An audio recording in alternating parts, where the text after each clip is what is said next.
Welcome to God and Country Biblical Exposition. This weekend is Mother's Day, and like there's an attack on every other Christian value in Western society, there's an attack from the left against motherhood. I've entitled this program, Even Mother's Day is Racist. I was being satirical, but then I go to the web and discover that this is what's actually being said about Mother's Day. These articles criticizing Mother's Day appear to be written by those who have made racism their religion, their moral crusade. So that when Mother's Day comes around, they can only see Mother's Day through the lens of racism. If all you have is a hammer, everything looks like a nail. Every problem in the world, every distinction, every moral value is seen as a product of racism. The social oppression of a powerful group over a weaker group. This was the same worldview as Karl Marx, but Marx saw the problem of the world as a matter of economic class oppression.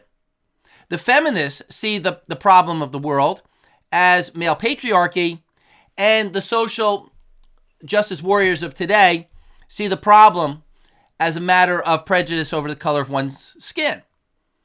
Now, of course, you can find sin in any of those situations, but the error is an overemphasizing of these situations as the root cause of all of our problems. Also, I found that a common theme in all of these anti-Mother's Day articles is that they see the problem of Mother's Day as one of privilege.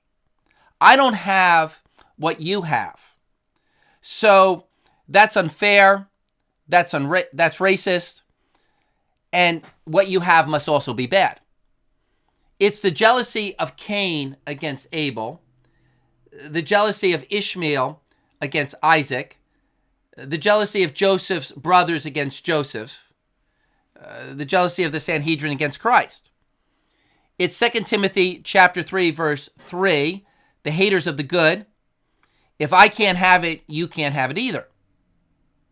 So, in honor of Mother's Day being included in racism, let's play the Everything is Racism song, the knockoff from the Lego song. I haven't played this in the last few years. Everything is racist. Everything is racist according to me. Everything is racist in 2017. Everything is bigger when it makes you triggered. If you find it offensive, it's microaggression. It's gotta be censored. We'll be safe from the truth, from bad things. We'll be Nazi Germany. Everything is racist. Everything is racist according to me. Everything is racist in 2018. Well, enough of that. That was 4 years ago, and it's gotten worse.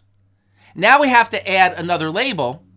Everything is systemic racism, because the system itself is being called racist. And that's a very clever way to discredit and indict the American system of government and laws based upon the Judeo-Christian ethic, so that it can be replaced with communism and moral and economic lawlessness. Everything the left wants to overturn is being described now as racism. Here's an interesting piece by Tulsi Gabbard, the Democratic Congresswoman in Hawaii that ran for the 2020 Democrat primary for president. And she was quickly removed from the running because, like Tim Scott, she understands that the left and the Democrat Party are making everything about racism to get power for themselves, to get moral authority. So here's this piece. My dear friends, my fellow Americans, please let us stop the racialization of everyone and everything. It's racialism. We are all children of God and are therefore family in the truest sense, no matter our race or ethnicity. This is aloha, and this is what our country and the world need. The mainstream propaganda media and politicians, they want us to constantly focus on our skin color and the skin color of others because it helps them politically or financially. Aloha means respect and love for others. It's what enables us to see beyond our skin color and see the soul, the person within. So let's do our best to cultivate this aloha in our hearts and see and treat others through this prism of love, not through the prism of race and ethnicity. Please let us not allow ourselves to be led down this dark and divisive path of racialism and hate. Well, good for Tulsi Gabbard. She's standing up against the left. And one more point. In all of this talk today about racism and systemic racism, let's remember that racism has taken on a new definition. You have to know this if you're to understand what the left is saying. Racism is no longer merely about distinctions regarding differences in people's skin color, but every group is considered a race. The transgenders are considered a class or a race of people. The homosexuals are considered a class or race of people. The communists are a race of people. So that if you object to those classes, you're a racist. Because you're objecting to a group on the basis of some alleged moral bigotry. Well, back to Mother's Day. You know the story here. In America, Marxist, humanist, feminist groups have been attacking the family and motherhood for the last 70 years.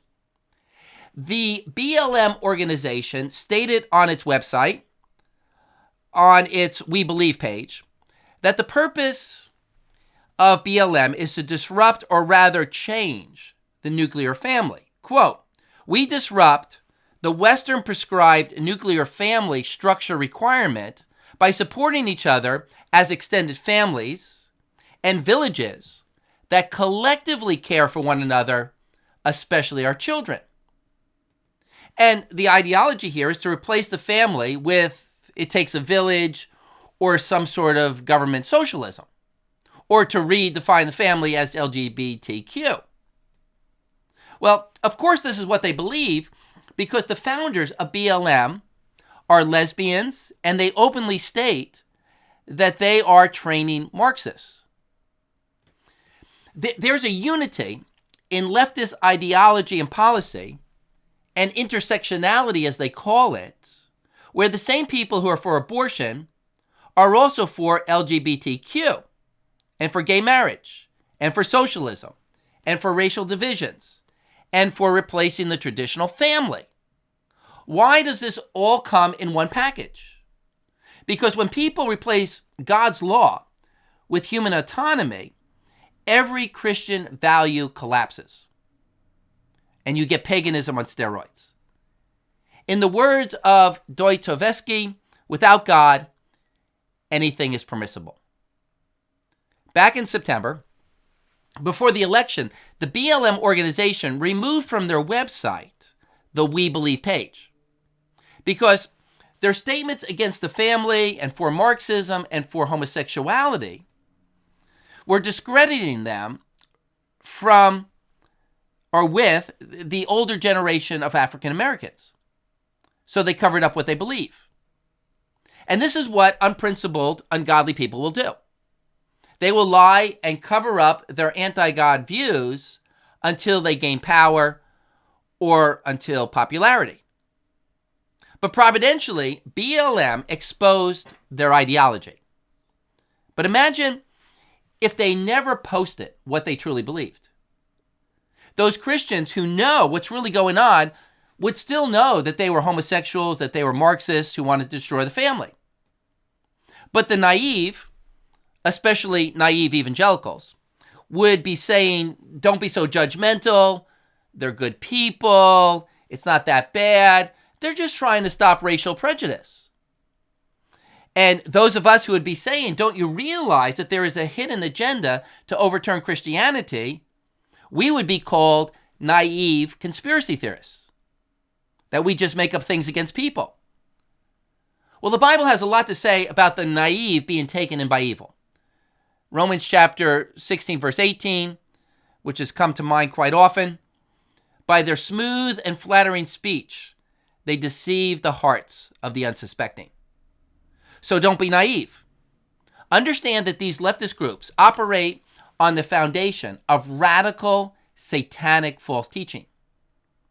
And when you see one false emphasis, understand that there's a whole iceberg of false teaching under the surface. And don't be afraid to call a spade a spade. Now, you might ask, why are some Christians more informed on these things? Well, it's not just that they read more of the news. It mostly has to do with their biblical knowledge of the doctrine of sin and human depravity. Their understanding of what the Bible says about human nature and man's proclivity to sin. And their understanding of the ideology of Satan and his battle against God. Well, thankfully, God caused the BLM organization to let people know what they truly believe, so we shouldn't have to have any debate over the real purpose or ideology of the BLM organization. Well, let's get back to the subject of Mother's Day and motherhood. Just like in the BLM organization, there is a hidden attack on motherhood. In universities, in the media, in foundations, in think tanks, in politics, in entertainment. And it's far greater than you and I would ever imagine. In our current generation, there is a marginalization and despising of the role of motherhood and the bearing of children. 2 Timothy chapter 3, verse 3 is real. In the last days, there will be those who are unloving, irreconcilable, malicious gossips, without self-control, brutal, haters of the good. So get your head out of the sand. These people truly hate all that is good in work, in family, in country, in the worship of God. They want to deconstruct, or rather tear down, all Western Christian values. They are in rebellion to God, and they're bitter against God. Have you looked into California's new ethic studies curriculum, now required in every California high school? Janie Shaney at World Magazine had a good piece on this. The goal is actually to overturn Anglo-European concepts such as the rule of law, parliamentary government, and individualism. European culture is depicted as oppression. And this is all code for Christian culture. These leftists who put together this curriculum don't want to admit that they're seeking to overturn Christian culture and values. So they hide their intent by calling it European culture, whiteness, or colonialism, as if they're just wanting to correct some of the sins of the past. But no, the driving motive is to overturn all Christian morality, Christian economic concepts, Christian views of government. But they're using the sins of the past, the sins of the unsaved Europeans, like the sins of slavery, as a wedge to discredit all Christian values. It's an ingenious plot hatched in hell. Now, one of the creators of this California curriculum stated that Americans were guilty of theocide for replacing indigenous pagan religions with Christianity. What this man wants is to return America to the values and the ways of paganism. A reversal of what happened in the first 3 centuries where Europe was Christianized. And in this California curriculum, they have students chanting to Aztec deities so that, quote, students can become more realized human beings. Do you know that in protests on universities, students and faculty are chanting, "Hey ho, Western culture has to go." And the goal is to cancel 2,000 years of Christianity and its applications in Western society. We're truly in the apostasy prophesied in 2 Thessalonians chapter 2, verse 3. And to once again quote Alexander Solzhenitsyn from his Templeton speech, today's world has reached a state which, if it had been described to preceding centuries, would have called forth the cry, "This is the apocalypse." Yet we have grown so used to this kind of world, we even feel at home in it. There's another example of a mainstream attack on motherhood. A CBS program, 60 Minutes, they did a report on a movement in Hungary to encourage family and motherhood. You know, after living under communism for the last century, there has been a movement in Hungary to return to some Christian values. The state is encouraging families to have children. And there are slogans like procreation, not immigration, and the best resource a nation can have is her children. And such thinking triggers liberals in the West. The left is calling this backward thinking, nationalism, populism, prejudice. And that's exactly how this movement in Hungary was depicted by this CBS report. That Hungary was being bigoted in wanting to have the right kind of families, not LGBTQ families. That Hungary was being bigoted for supporting nationalism, not globalism. The television series on Hulu called The Handmaid's Tales is now going into its 4th season. It's a fictional story about Christian fundamentalists taking over America, turning it into the land of Gilead, and enslaving women by making them have children. Margaret Atwood, who wrote the original novel back in 1985, did so to refute the teachings of Dr. James Dobson and focus on the family. In Atwood's worldview and in the worldview of feminism, childbearing, motherhood, and family is oppression. And in The Handmaid's Tales, feminists depict all of the evil things they believe Christian family values will produce in a country. That the world would become a dystopian nightmare with Christian values, but the world would be a utopia if we had pagan, secular, Darwinistic, humanistic values. It's the lie of the devil trying to scare people away from God. It's the old lie of the devil that God is an oppressor. And the point I've been working to drive home over the past few programs is that all of these particular leftist views and policies are rooted in one thing. Genesis chapter 3, verse 4. The serpent said to the woman, "You surely will not die. For God knows that in the day you eat from it, your eyes will be opened, and you will be like God, knowing good from evil." The moral revolution, the apostasy in our day, is being driven by the original claim of Satan, to declare independence from God and to justify it by claiming that God is an oppressor. That's why everything today is about oppression, victimization, and power. Every leftist movement today is operating under the same theme. From feminism to anti-motherhood to transgenderism to homosexuality to socialism to open borders, any value or way of living that God teaches in the Bible is being depicted as oppression. That's the narrative. That's the story that's being told. And it is all the same old agenda and lie of Satan. This generation, in its rebellion to God, is growing increasingly in league with Satan. Now, today I'm discussing just one application of this larger war against God. Specifically, that the role or calling from God to be a wife, a mother, a bearer of children is oppression.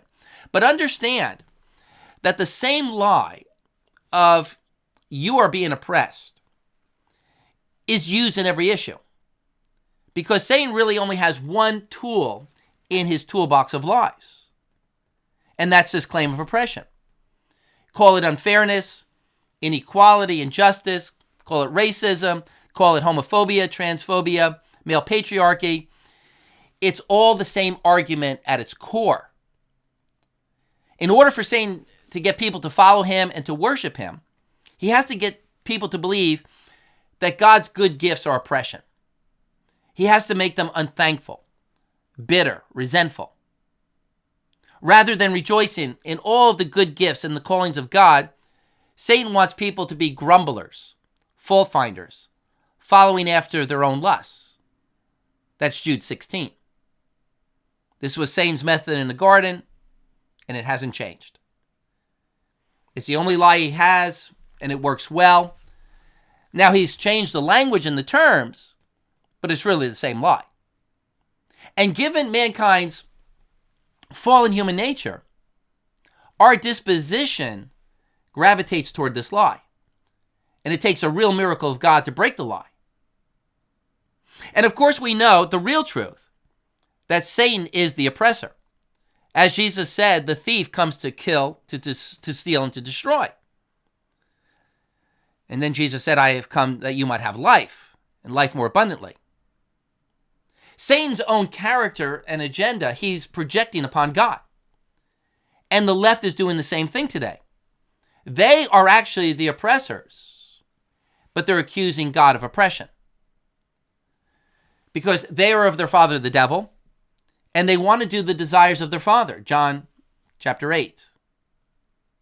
But Jesus also said in John 8, you shall know the truth, and the truth will set you free. Who is the truth? John 14:6, Jesus said, I am the way, the truth, and the life. Freedom from oppression is actually found in following Jesus Christ, in submitting to God, because you're free from your own sinful nature. You'll never be more happy and more fulfilled than when you live according to God's boundaries. So don't listen to the lies of Satan. He's trying to destroy you. Now, in addition to tempting Eve to rebel against God's established order, we also see in Scripture a satanic hatred toward motherhood. So it's no surprise that those who are in league with Satan also hate motherhood. Since God tells mankind to be fruitful and multiply and fill the earth, first to Adam and Eve in Genesis 1:28, and then to Noah and his family in Genesis 9:1, you can be sure that the doctrine of demons sent out into the world will be, don't have children. It's a burden. It's a stress to the environment. If you're really socially conscientious and you want to be free and happy, don't be fruitful and multiply.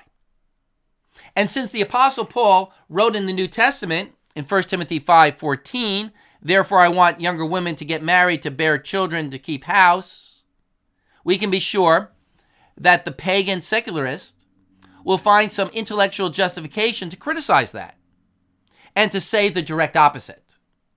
I would that women take the role of men, work outside the home, pay little or no attention to the bearing and raising of children.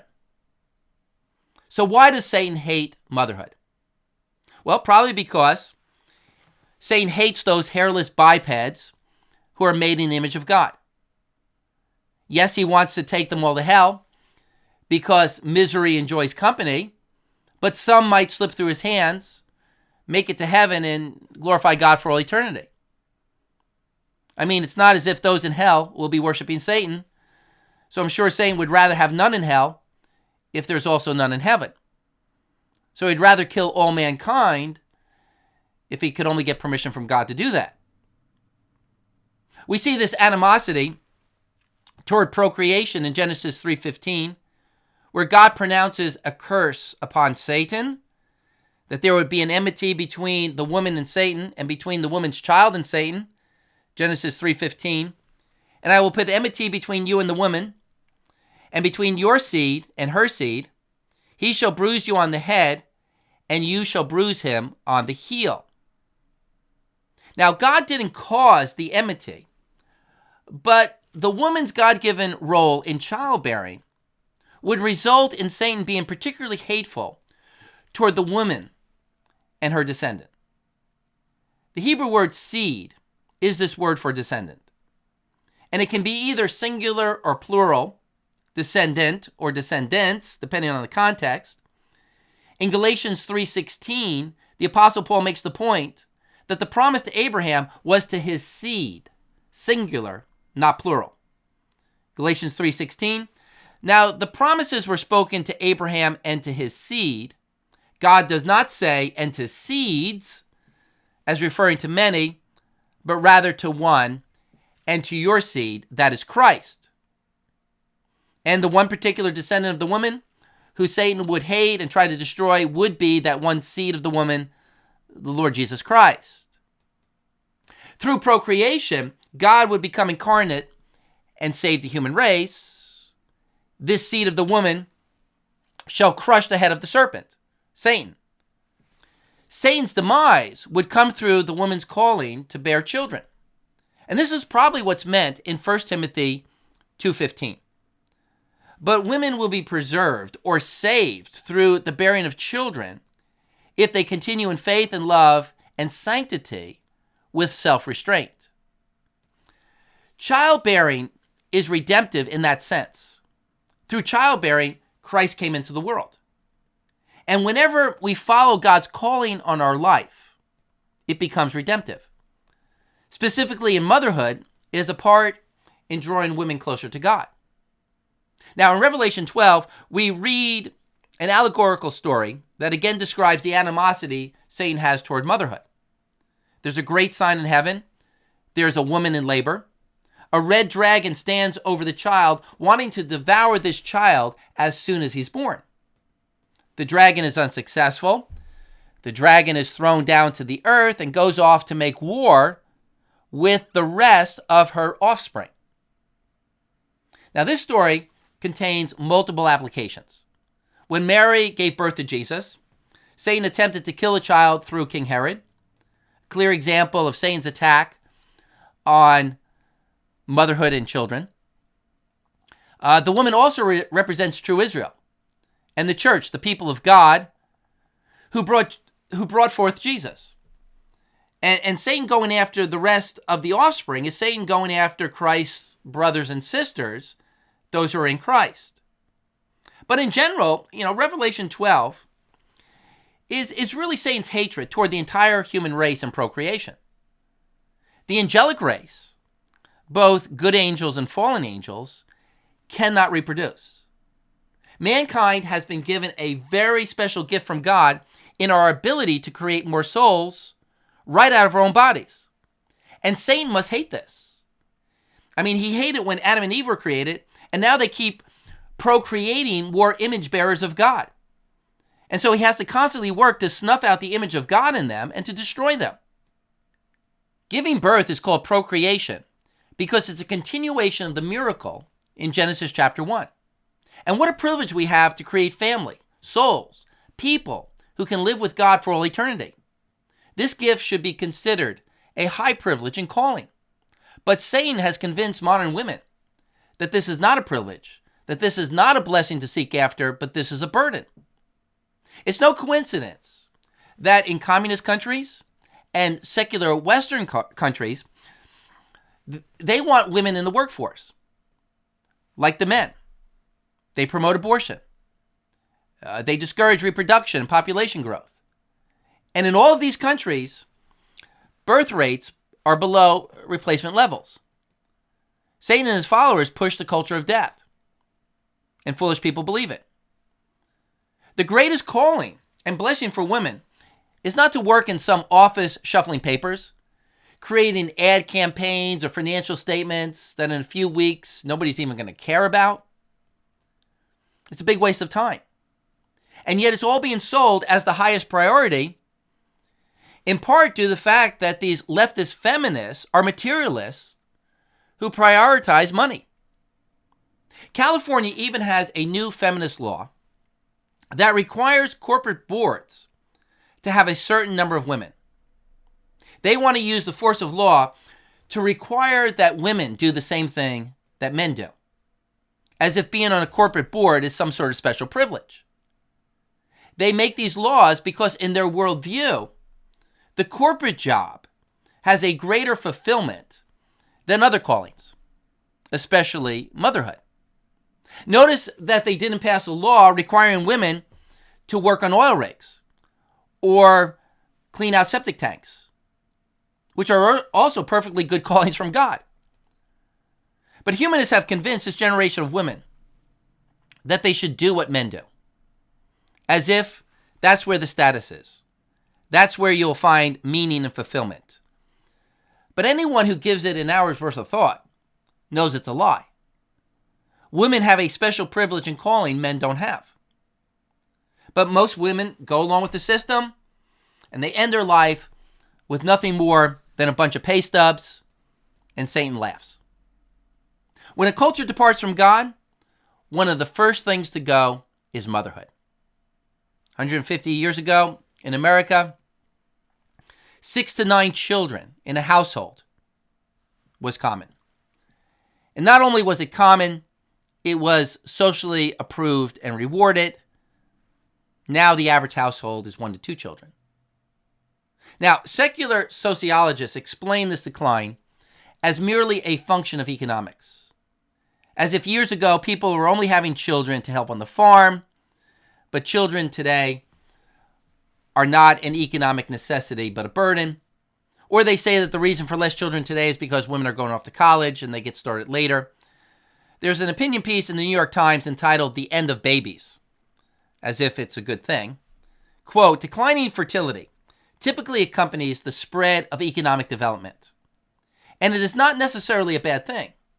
At its best, it reflects better educational and career opportunities for women, increasing acceptance of the choice of being child-free, and rising standards of living. Childlessness is undoubtedly a step forward, especially for women.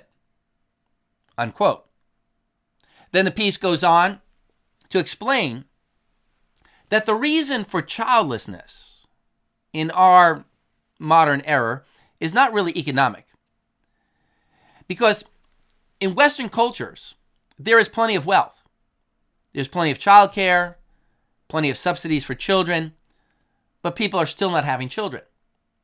Quote, the spiritual maladies that accompany late capitalism, even in wealthy, egalitarian countries, with their basic needs met and an abundance of opportunities at their fingertips, the citizens instead must grapple with the promise and pressures of seemingly limitless freedom, which can combine to make children an afterthought or an unwelcome intrusion on a life that offers rewards and satisfactions of a different kind, an engaging career, esoteric hobbies, exotic holidays, unquote.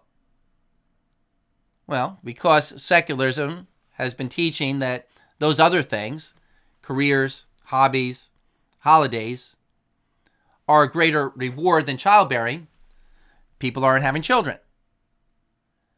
Couples have abandoned child rearing for the empty promises of materialism and pleasure. Or they try to do both, where mom has a very limited number of children and yet still tries to work a professional career outside the home. Well, this New York Times piece goes on to explain this very reason for couples not having children. Quote, Lyman Stone, an economist who studies population, points to 2 features of modern life that correlate with low fertility. Rising workism, a term popularized by the Atlantic writer Derek Thompson, and declining religiosity. There is a desire for meaning-making in humans, Mr. Stone told me.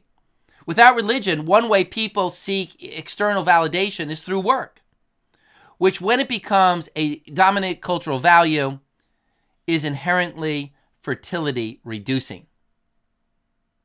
So practically, the reason for declining birth rates and the marginalization of motherhood doesn't appear to be some sort of demonic plot or ideological belief that motherhood is oppression. For most people, it's simply that they have materialistic goals that conflict with motherhood. So they don't want to be overly committed to the time and expense of children.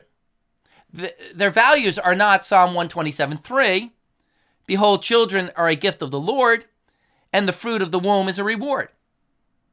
But in this, their values are those described in 2 Timothy chapter 3. In the last days, men will be lovers of themselves, lovers of money, lovers of pleasure, rather than lovers of God. And that attitude is just as satanic. It's just as satanic as the radical feminists and Marxist ideologues in the universities who have a fully developed ideology that motherhood and family are oppression. American couples, in their own ways, have been deceived by these false teachers, these messengers of Satan. They have been convinced to marginalize and despise the gift of procreation as much as Satan himself. 2 Timothy 2:26, they have been held captive by Satan to do his will, and the will of Satan also includes the destruction of motherhood. So don't be deceived. Understand the agenda of Satan, turn to God, and begin to value what God values: motherhood and children, and you will be blessed. Psalm 127:3. Behold, children are a gift of the Lord. The fruit of the womb is a reward. Like arrows in the hand of a warrior, so are the children of one's youth. How blessed is the man whose quiver is full of them. They will not be ashamed when they speak with their enemies in the gate. Thank you for taking the time to include God and country as just one small part of your discipleship in the Word. Next week, I'd like to do a review of Carl Trueman's book, The Rise and Triumph of Modern Self, because it's a good example how intellectual jargon and secular theories are hiding and complicating the real battle between men and God. Well, until then, stay in the Word, stay faithful, keep the faith, and may Jesus Christ reign.